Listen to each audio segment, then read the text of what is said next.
you never know. He could be in that all-out attacking mood. I guess we're not going to see a 1-minute draw in his white game like we did see in one game yesterday. Certainly not. I mean, I was a bit shocked by that, but Magnus himself admitted that was because he was knackered. Here, he's 1 point behind and he needs to take that victory as quickly as possible. And these two just play such dynamic chess that I wouldn't be surprised if actually Magnus managed to strike back. Yeah. We've seen it done before so many times. Right. And it's actually quite rare, though, to see Magnus being the first one to arrive by the chessboard, by the computer. He likes to be the last one arriving. But Wesley, so he's not here yet, as Magnus makes his first move. Yep, so Magnus pushing his king's pawn forward 2 squares. This is the move he's been playing since childhood, his old favourite. This is the move Wesley So has had such great success with in the final so far. Maybe the one worrying thing for Magnus Carlsen is in the quarterfinals, in the semi-finals, he was never behind. He was always ahead in the matches. So this is the first time in the knockout stages Magnus Carlsen has been a point down, needing to fight back. David, I have to ask you, do you think Magnus will try to copy Wesley's approach? So Magnus has gone for something similar to what Wesley So did yesterday, but slightly different now. Okay. We do see the Italian game, and we're heading, I mean, the other name for this is the Gyokyo Pianissimo, which means it's going to be very slow opening. Pianissimo, very quiet one. And, OK, meanwhile, Wesley So fighting back by offering a trade in the middle of the board. We do see a set of pawns disappear. White's rook now eyeing up Black's pawn in the middle. This does have a very, very solid reputation for Black. I actually had this, OK, until that last move. Oh, actually, still, I think after that last move, I had this position myself in probably my most traumatic game in chess. I lost in the final round of the World Junior Championship when a draw was all I needed to become World Junior Champion with this position from the white side. So I do know that there is some poison to Black's idea. Magnus Carlsen, meanwhile, I'm sure he won't play as badly as I did in that game. But here we do see Black's bishop was attacked, it forced a retreat, and now White, Magnus Carlsen, is offering a pawn. Black can now play queen takes pawn along the same line. It looks like a free pawn. It does lead to an endgame, though. This is still quite a well-known idea, still well-trodden territory. Will we see Wesley So get greedy for a moment and play queen takes pawn, the black queen, getting very active there? Or will he say, okay, he doesn't, I was going to say, will he just slowly maneuver? But instead, Black goes very, very direct. Both of the players, for sure, they'll have studied this position as well in great depth. Black temporarily a pawn up, but White can restore material equality by playing knight takes pawn. Black's pawn in the middle of the board can be captured right now.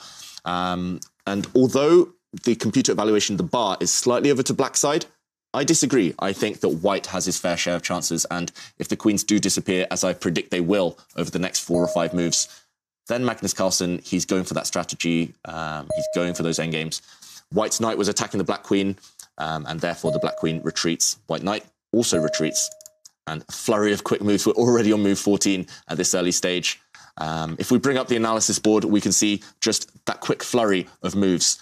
A lot of you might be wondering, after Black played queen takes pawn, why did Black not capture the white queen? It's because Black's queen would also drop off, and suddenly Black has 2 pieces that are attacked.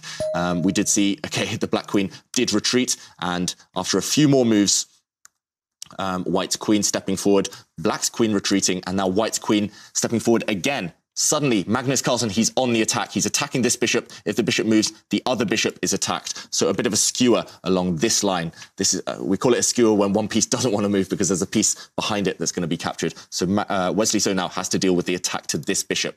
What will he do? I think he has to bring his knight back to defend it. He has to bring his knight back. And we're still following one high-level game, and that is between Rajabov and Mamedyarov in 2019. And that game actually ended in a draw.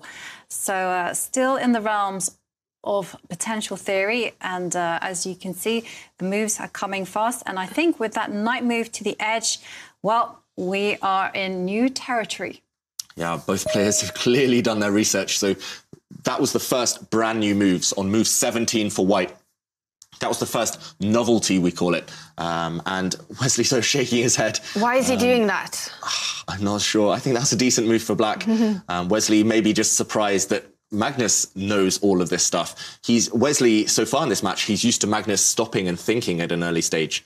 But now Magnus looking pretty confident, playing 17 moves extremely quickly.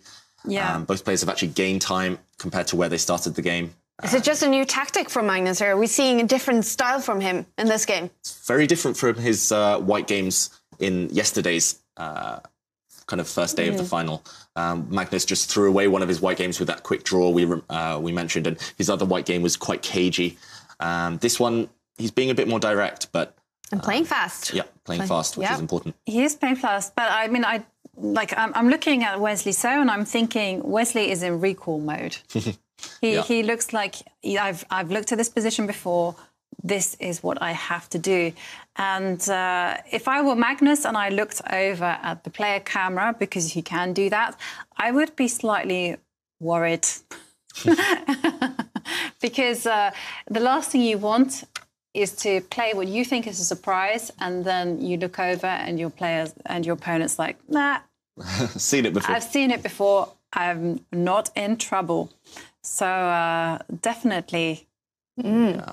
And Wesley, I think normally when he's in trouble, he doesn't shake his head. Here, he's shaking his head purely because he's maybe just in that recall zone, that recall mode. He just kept looking. That was the thing. He kept looking with his eyes in a certain direction. And it's quite interesting with eyes. I think if you look, I can't quite remember which one it is, but if you look one direction, then you're lying. And if you're looking in another direction, you're recalling. Normally, I thought it was if you look left, you're recalling. If you look right, you're just kind of, just not necessarily lying, but at least bluffing, or kind of just your brain's trying to catch up and work things out. So Wesley, he was looking right there. So maybe he's not fully confident about what he's remembering there. But meanwhile, white queen is attacked. Magnus Carlsen, he has to retreat the white queen.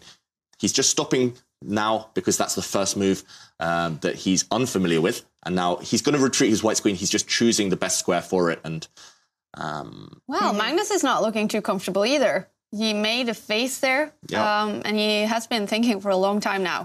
I think Is this him trying to recall something? It's possibly recalling, but also I think White's best move is not the most natural or obvious one. And it's not a move he'll want to play. The best move, I think, for White is to bring his queen the whole way back next to the white king, because that's simply the safest square. But it's, as chess players, we hate retreating. It's just human nature. You don't want to show any signs of weakness by bringing your pieces all the way back. So Magnus maybe just plucking up the courage to play that counterintuitive move. Yeah, it certainly is counterintuitive to pick up the queen all the way and place it in the most passive square on the board. That is definitely not something anyone wants to do. And I'm slightly concerned for Magnus here, actually. I think his position is maybe not so easy. And the pause really does worry me even more, because I would expect Magnus just to be reeling out the moves like there was no tomorrow. But instead it's Wesley who's doing that. Do you think Magnus is pausing because he's not so confident now after his last game, or do you think he's really just trying to work things out? Or a bit of both? Well, Magnus has a superpower that he can simply recover from the games. He'll allow himself a few minutes to get cross, and then he just sits in front of the computer and then focuses on the game. He's not like mere mortals where we kind of think back to the previous game. How could I do that? Like, seriously. But Magnus is a different level. And but then look at that. He's given it away. Maybe a sign of uncertainty from Magnus. You do mention mere mortals kind of unable to get rid of the ghosts of the past, and I'm still looking at this position and remembering that game in 2008 that I lost, and I'm just thinking, oh, this opening, it's cursed for White. But Magnus, he's normally very good at bouncing back and just completely shedding all kind of those traumatic defeats, all memory of them. And if we bring up the analysis board, we can see maybe why Magnus, he's gone into the tank for almost 5 minutes now. That's a huge thing. The white queen under attack right now by a pawn. It simply cannot capture this bishop, which is defended. So the white queen has to retreat. Magnus, he's choosing between two squares, I think. The square that I think that I would go for, because it's simply safest, is to drop the queen the whole way back. But this queen is passive right now, and it will take a long time to get her back in the game. That being said, if Magnus chooses other squares, so for example, dropping the queen to this square, it will get attacked by the knight. This is why, Magnus does eventually, after a long think, bring his queen the whole way back. And although the position is roughly balanced, I do still prefer white's chances slightly, because next move, no matter what black does, so for example, if he brings his knight to the center of the board, white's knight is going to spring forward, and suddenly white is the one creating threats. White is attacking this bishop. If the bishop drops back, white will attack again, attacking this rook. White will start developing with time, with tempo, gaining just time for his own moves, his own ideas, because every move black is the one reacting. So I think white still has a small advantage, but yeah, it will come down to the next few moves. If white isn't able to do anything with these kind of threats, these momentum gaining moves, then the position might just fizzle out because the pawn structure is completely symmetrical. Now it is Wesley So thinking about his move. He's playing fast again, Wesley So. It just seems that nothing Magnus does puts him off. Yeah, we really do have to give him a nickname like Iceman or something along those lines. David, talking about ice, I did see like a tweet or something. Someone challenging you to do like an ice swim. Someone challenged David, then then someone else chipped in and dragged me into the issue. And then just when I was thinking, actually, that might be a good idea, you know, if we play a blitz game or something, I think we could handle that. But then some serious heavyweights, some ice bathers got into the action and said, hang on a second. And then I'm like, oh, okay. I'm gonna see if I can find that tweet to get it up. So it's basically jumping into the waters in Norway where it's minus just a lot of minus in ice cold waters below zero, and then playing chess. Right. Yeah. Wow. I mean, if anyone asks, I'm busy that day. I've got other plans. But I think we could do it. Yeah. I think, well, I mean, it was just the serious ice bathers that kind of put me off. And I thought, then maybe we might have to do some tandem thing if they were getting involved, you know. It's like that ice bucket challenge from years ago, but worse. Because this is winter and in ice cold water. So basically there would be like a hole in the ice. And you would be in it, and then you would have like a chessboard in between you. Yeah, I mean, but we could kind of like say, okay, well, 1 minute. Yeah, 1 minute, you know. Bullet chess. Exactly, or maybe even 30 seconds, all the moves in 30 seconds, and then get out. I'll try and go for the 4-move checkmate just to make it last as little time as possible. Exactly. No, because it was quite funny because my mind immediately went into the risk assessment when the serious ice bathers came in. I was like, okay, I know that I could probably go up to maybe 1.5 minutes in the ice.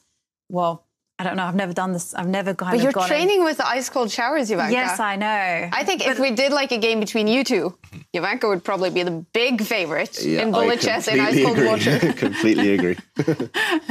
I don't know. I haven't done it before. That was the thing. That was the kind of. I was thinking, you know what? I'm going to try on Tuesday morning when I get back to my house. I'm going to maybe take a dip into the sea and see how long I can withstand, and then I will answer everyone on Twitter. But yeah, talking about Twitter, we do have a really nice message from Kevin McLaughlin. He says, I love chess and I love cheese, a perfect union while watching the brilliant team of David, myself and Kaya, and the fireworks of Magnus Carlsen and Wesley So. Yep, chess and cheese and dad jokes, that's all we need. Yeah, different kind of cheese there. Yes. But yeah, looks like Kev's having the perfect Valentine's Day. Yeah, and if you do want to share your pictures with us, your thoughts, your move suggestions, or you just want to cheer for one of these two superstars, then please tweet us using the hashtag #ChessChamps and we can display them on the screen. Yeah, and no moves yet from Wesley So. He's also having a long think. He's mirroring Magnus there. So that shows both players sense this is a critical moment. Magnus having a think for 5 minutes. Wesley So now having a think for 4 minutes on this exact position. And the more I look at it, the more I think, actually, white's position is very easy to play. There's a clear plan. The plan we highlighted, bringing that white knight to the center of the board, then bringing a bishop out. For Wesley So, with black, it's much less obvious, it's much less clear what his plan should be. We did say the white queen is on a terrible square. The black queen's on an even worse square right now, completely blocked in. And while that's the case, neither side can be truly happy. It is a bit of a race right now. And, okay, Wesley So starts that race by retreating his bishop. That's a very provocative move. The black bishop now attacking white's knight at the side of the board. Look at Magnus Carlsen frowning. I didn't expect that one. I think Magnus didn't either. And that is because if we bring up the board, white now has a very obvious move. Black's bishop retreating. We should also mention it is defended by the black knight, so white's rook at the bottom of the board cannot capture that bishop. So we have to deal with this threat. The most obvious move to me is to bring this knight in, and we call this the F5 square. We mentioned it yesterday. Wesley So got a knight there, and he later won the game. Bobby Fischer, Garry Kasparov, former world champions, both mentioned that they love knights on this square because they're guaranteed to get an attack against the black king later. So I would be surprised if Magnus Carlsen doesn't go for this move, attacking the bishop. The bishop will sidestep, and then white's other knight can join the fun. These two knights looking fantastically strong right now. So bit of a mysterious one by Wesley. So maybe he's got an idea. Maybe he's going to say, OK, I'm just going to drop my bishop back and try and trade off one of these knights on the next two moves. But Magnus Carlsen with white, he's the one now slowly gaining a bit of momentum. He's accelerating, bringing his pieces into the game. And at the very least, he can trade off these pieces. And we do see long term, maybe the white bishops will become strong pieces. That being said, black is solid for now. And Wesley So, he's known for being solid. He's born to be solid. Exactly.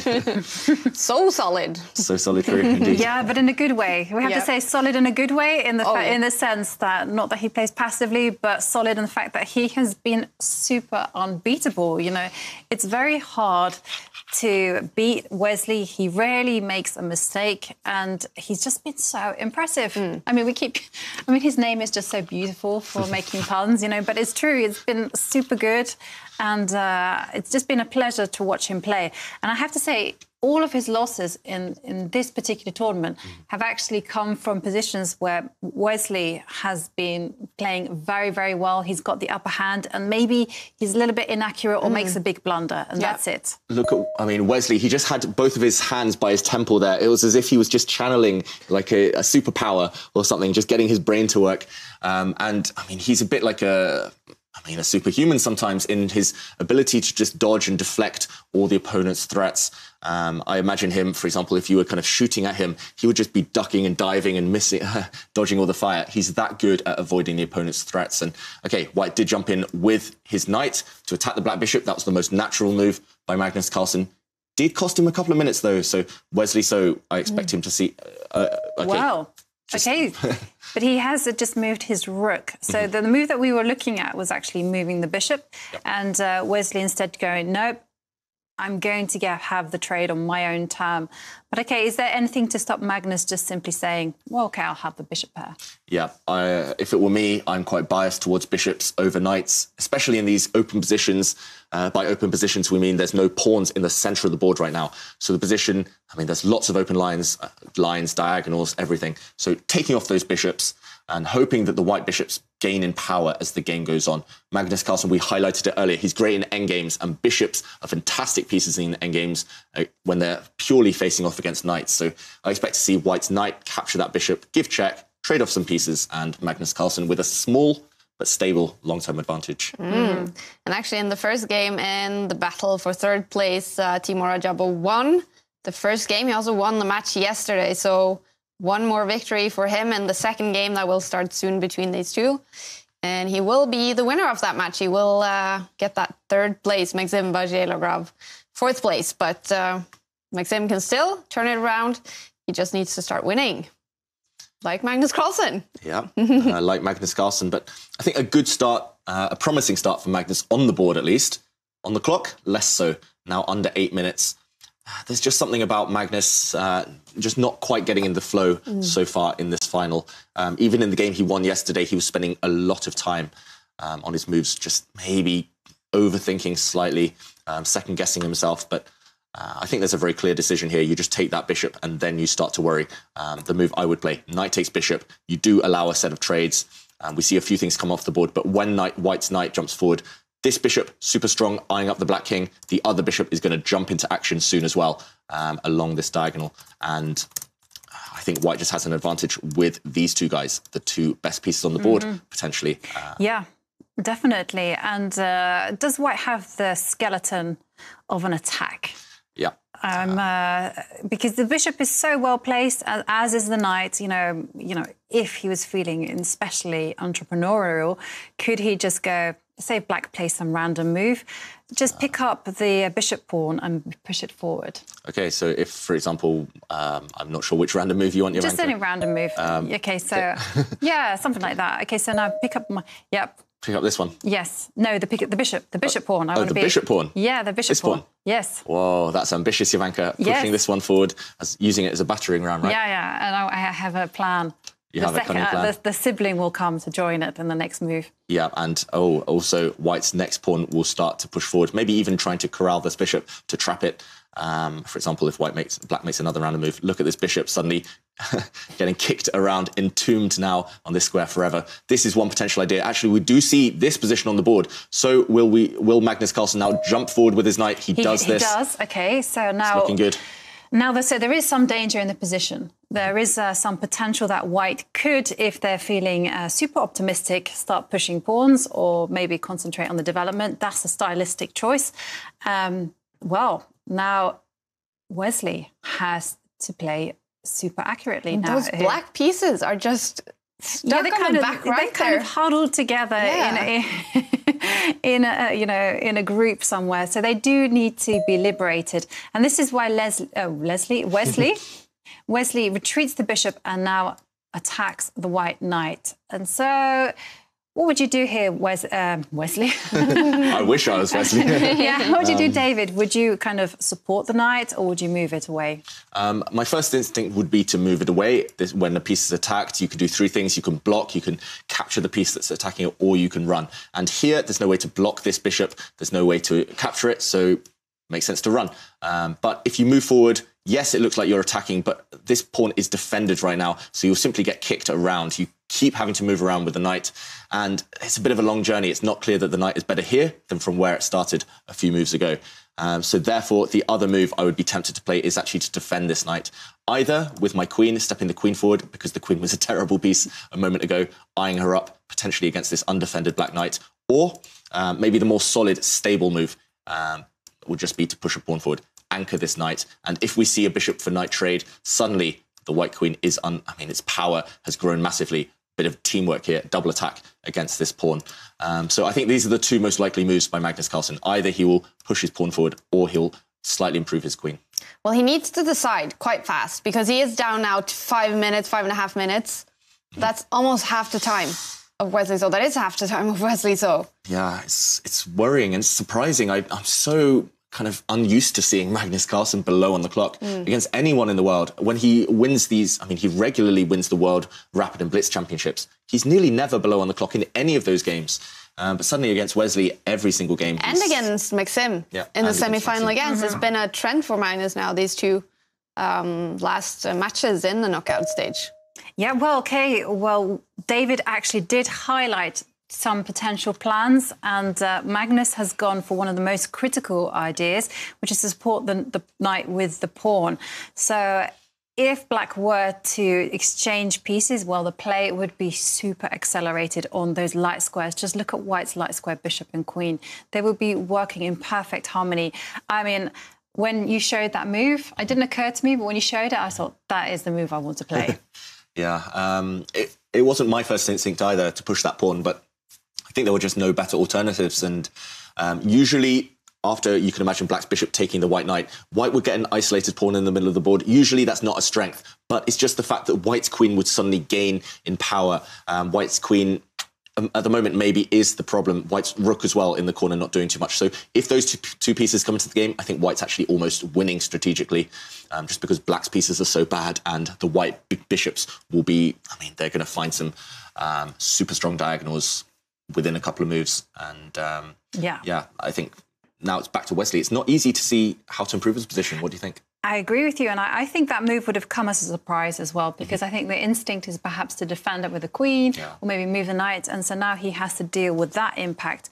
It's certainly not easy for Black at all. One of the things that really stuck with me is your recommendation that when you are facing the prospect of the bishop pair, you should accelerate the play.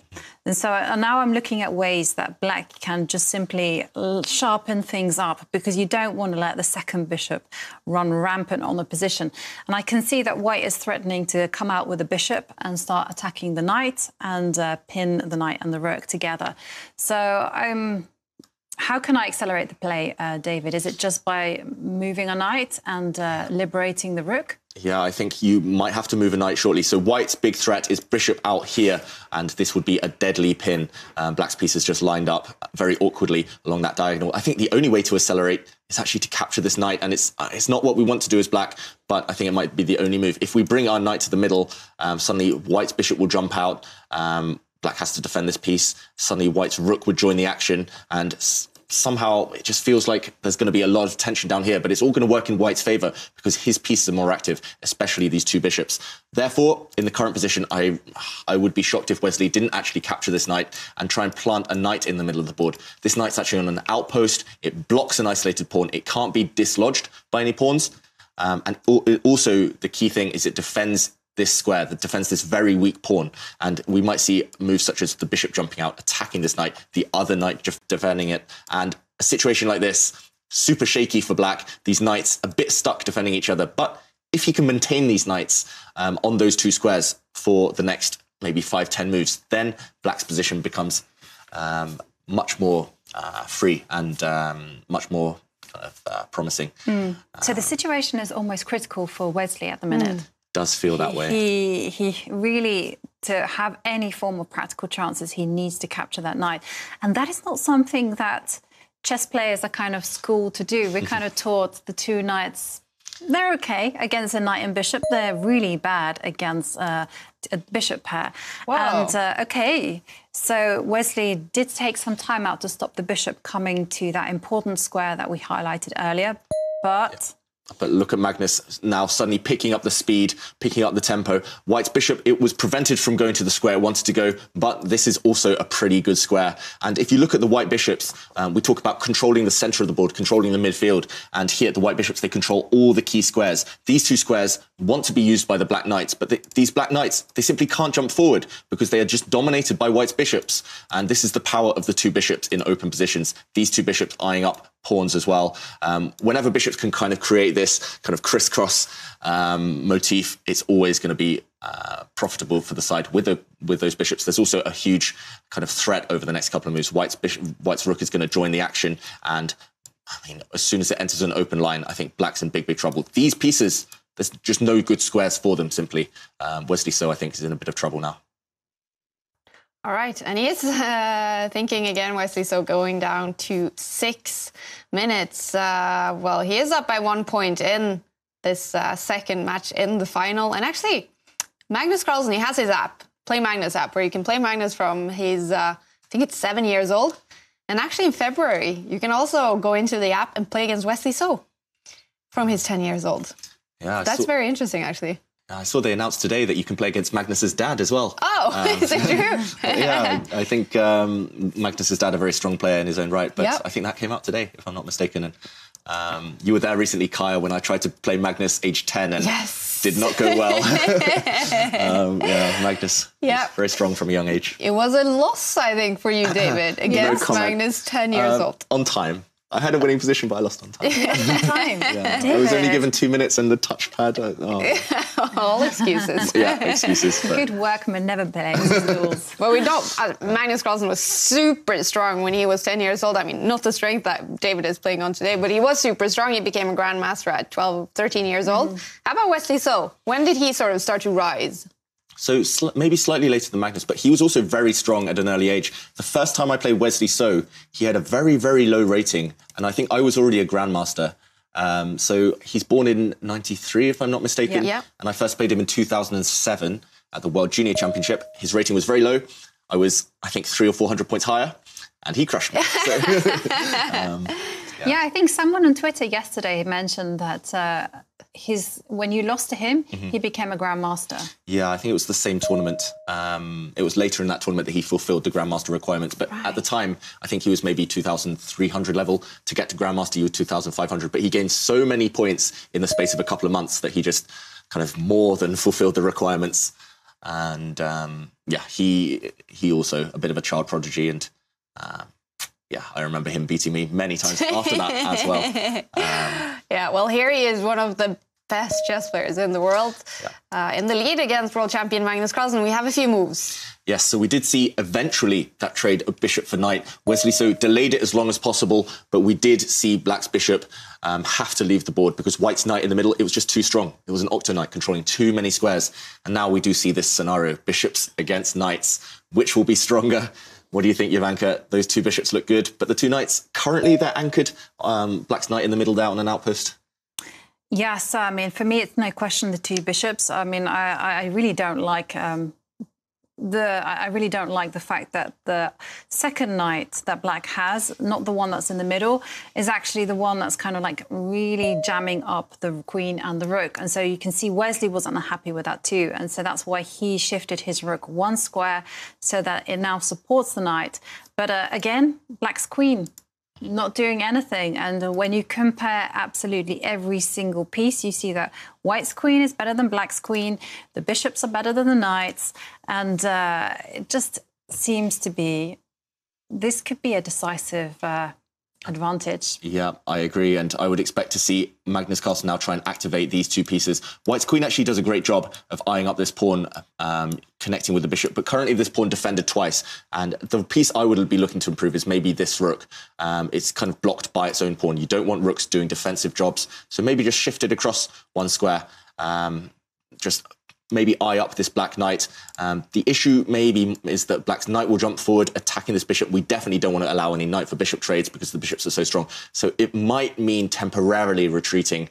It's not ideal, but next move we'll kick away this knight and then we'll drop our bishop back to where it came from. So I think the best way to go forward now for Magnus Carlsen is actually to offer to take a step back. You allow black's knight to jump forward and then whatever he does, for example, bring the queen forward, then you push forward and then you bring the bishop back to where it came from. So a bit of a dance there. And actually we might be heading down this line because Magnus Carlsen has played this move, improving the white rook. All of white's pieces so perfectly placed right now. Yeah, that move is typically Magnus as well. Every single piece working together.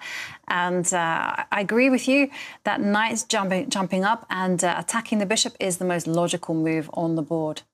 Although, does it cost some material? So if black's knight jumps forward... Can white just go, OK, take the knight? Yep, if this happens, black cannot capture this bishop because suddenly white would be able to crash through on this square, protected by this bishop. Black's king now is just doomed. So black would actually capture the other bishop. And it's hair-raising, it's scary. For example, if white captures this pawn, we might even see this variation. But the more pieces that leave the board, maybe Wesley so will be able to defend a position like this. Level material, black's king's still weaker, so black's on the defensive, but maybe just not enough pieces left to actually get to that king. So Magnus, he has a big decision. Does he go for my kind of boring strategic approach, retreating the bishop, or does he go for Jovanka's fireworks, capturing this knight and maybe just trying to explode open the black king? Yeah, Magnus, I mean, we've got very distinct styles, me and Jovanka, but Magnus, he's universal. He can go for either of those options. Well, you said it, Jovanka, though. You were expecting fireworks between these two today. And so I'm going to guess for the explosive. Yeah, I mean, I would probably guess for the explosive as well, just because, you know, Magnus is in an aggressive mood. And once you see the fact that the bishop takes the knight and you see that little sequence about how white can expose the black king, then it becomes a little bit tempting. Meanwhile, something like taking the step backwards when you're in an aggressive mood is not really what you want to be doing. But we do also know that Magnus loves his bishops. Yes. So...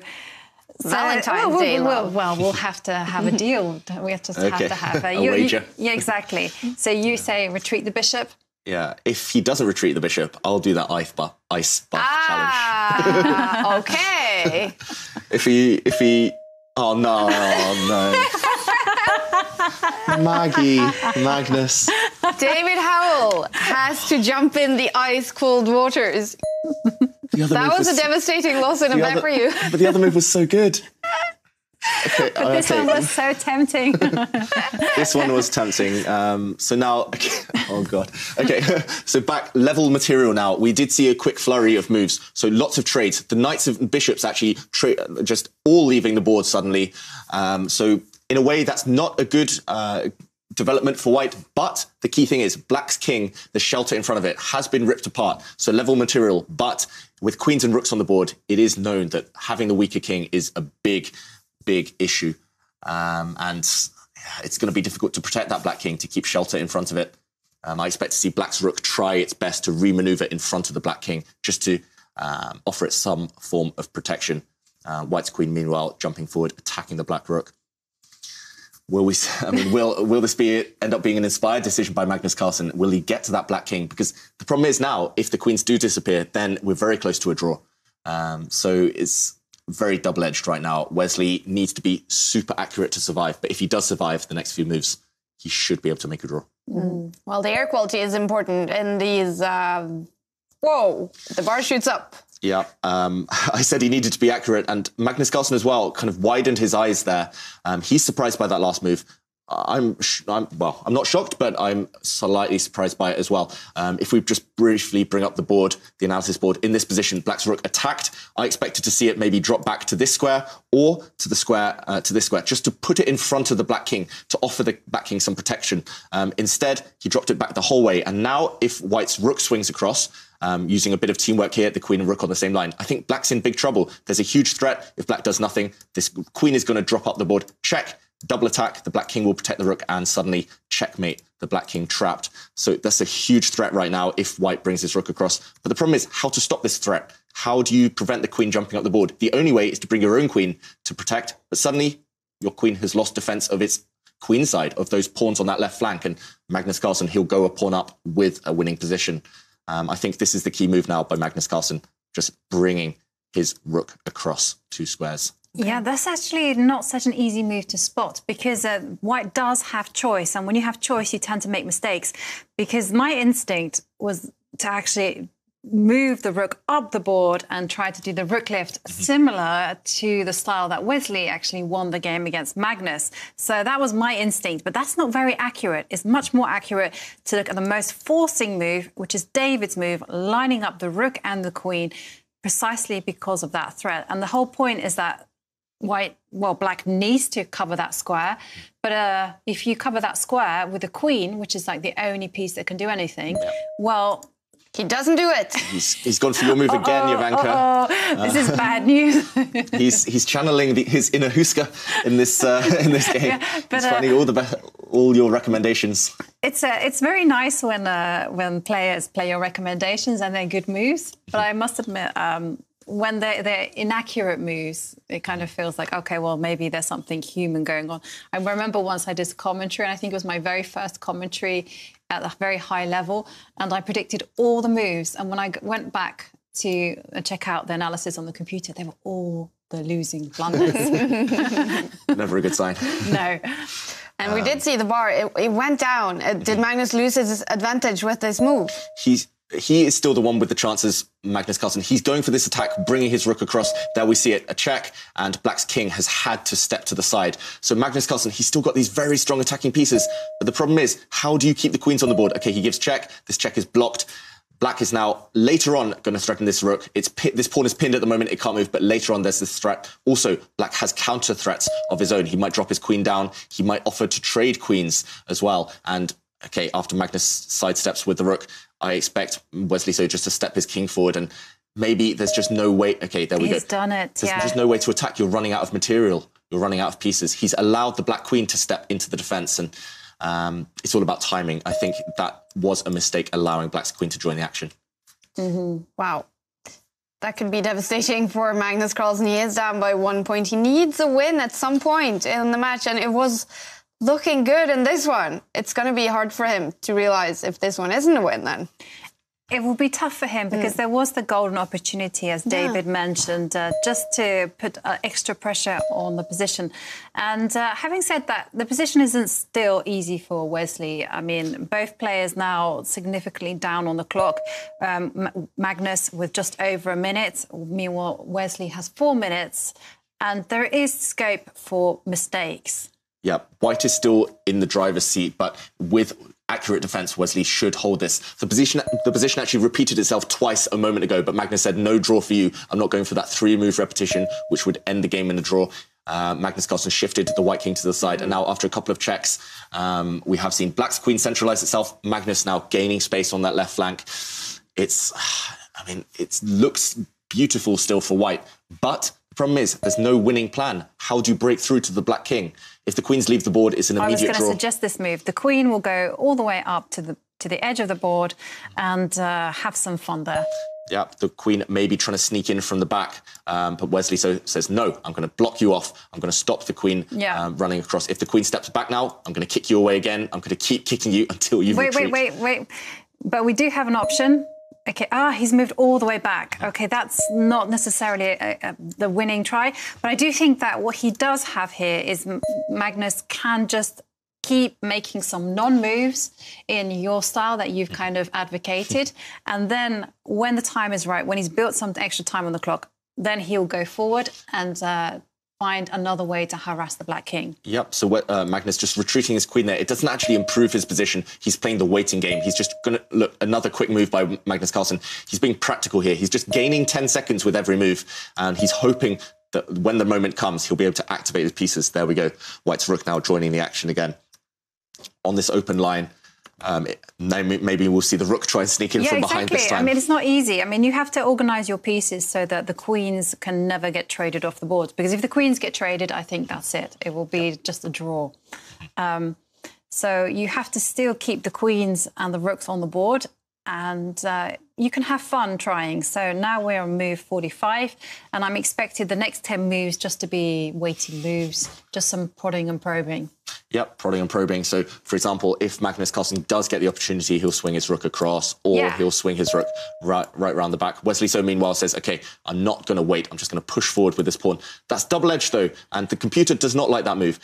Yes, it gains a bit of space, but it does potentially open up the black king. But wait 1 second. Magnus has just moved his king. Wow, that is bizarre, right? That is bizarre, because suddenly, what happens if Wesley were to trade of queens? So Wesley has the opportunity to offer this queen trade, and I think this would actually lead to pretty much a drawn endgame. Wesley could just get these queens off the board. The white queen cannot move because it is pinned, so the queens would leave the board. I was expecting to see Magnus Carlsen just bring his rook across, maybe eye up this pawn that's just kind of stepped a bit too far forward. Wesley plays a similar idea, but he offers the queen trade in a different way, offering the queen trade on this square, attacking the queen and attacking the rook. Magnus gives a check. Look at black's king now stepping forward. Magnus Carlsen actually with black, I've seen him get checkmated on this square at least 3 times in this tour.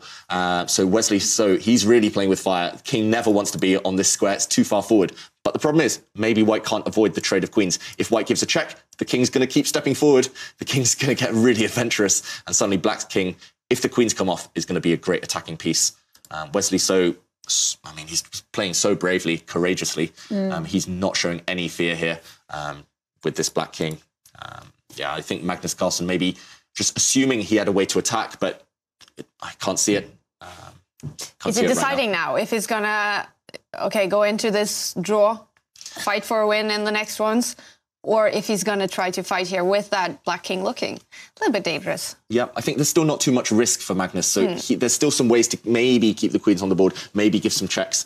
But even in the endgame, if the queens come off, he can still try to win there, although it doesn't look like he should get too many chances. Magnus will try and find a way to keep playing, but under a minute, Wesley doing a great job of just keeping that time pressure on, and now we're going to see the queens leave the board. Magnus saw nothing better than just to retreat his rook. If the queens leave the board, I think that's almost a dead draw, pretty much, because neither side has a protected pass pawn. Yeah, and you can see that the queens have come off. And what is really instructive here is that Wesley immediately mobilises his rook. It gets on an active square, and now Magnus comes forward with his king. But I think black's rook is just way too active. Yeah, in king and rook endgames, when there's a few pawns, I always say there's 3 big factors to look out for. You have to look at activity of the pieces. So first, king activity. Both sides have relatively active kings right now. Rook activity. Black's rook's actually much more active than white's rook. Black's rook eyeing up some pawns from behind. White's rook tied down, defending pawns. And then it's all about pass pawns, and neither side actually has a pass pawn right now. So if you don't have a pass pawn, it's very hard to create those winning chances. I mean, the win is a long, long way away for White here because you need to create a pawn. And okay, we might see the position repeat itself. This is the second time we've seen this position. Magnus, yeah, I think he's just got to accept the fact it will be a draw. And okay, 3-time repetition, the game is agreed drawn. The second game in the second match in the final is a draw, and that means Wesley So is still up by 1 point. It's getting very dramatic for the world champion, but he does look calm. He does look focused as he's sitting looking at the position on the chessboard. But the situation for the world champion is that he has to win one of the 2 last games, Ivanka, and how will that affect him? Yeah, well, it's difficult to be in a must-win situation. But on the other hand, there's something very freeing about being able just to focus on the chess and not think about the